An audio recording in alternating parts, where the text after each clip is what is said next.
ቤት ውስጥ ሆኖ በጫፍ ያያዋል ይሄን ሀብታም ሰውዬ በዝናብ ሲቀጠቀጥ ያያዋል። እንኳንም ከብት አልነበረኝ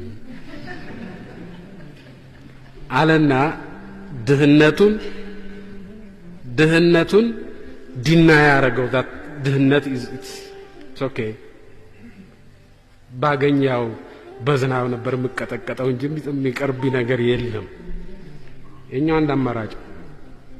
ሁለተኛው አማራጭ እች ቤት እያፈሰሰች ነው፣ መስተካከል አለበት ብሎ ዳይሬክትሊ ኮንፍሮንት ማድረግ ነው። ልማት የህልውና ጥያቄ ነው። ዴሞክራሲ የህልውና ጥያቄ ነው። ይሄ ከፓርቲ ጋር አያያዝም። የዴሞክራሲና የልማትን ጥያቄ ሰንተርፒስ የህልውና ጥያቄ አድርጎ የማይወስድና ለዚህ መልስ የማይሰጥ ስትራቴጂ ኢሬሌቫንት፣ ለዚህ መልስ የማይሰጥ ፖሊሲ ኢሬሌቫንት፣ ለዚህ መልስ የማይሰጥ ትንተና ኢሬሌቫንት።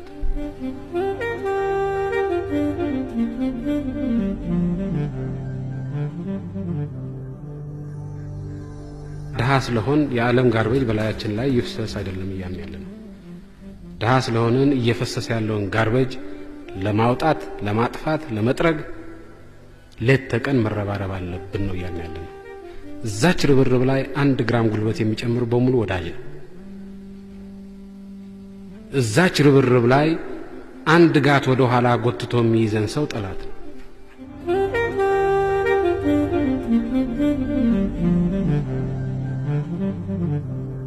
በፊት መሬት መዋጠጥ መቻል በቂ ነበር። አሁን ያንን መሬት መዋጠጥ ብቻ በቂ አይደለም። በገበያ መወዳደር፣ ሌሎች ከሚያመርቱት የተሻለ ምርት ማምረት አማራጭ የሌለው ሆኗል። በዚህ ምክንያት ስናየው የህልውናችን መሰረት ተቀይሯል።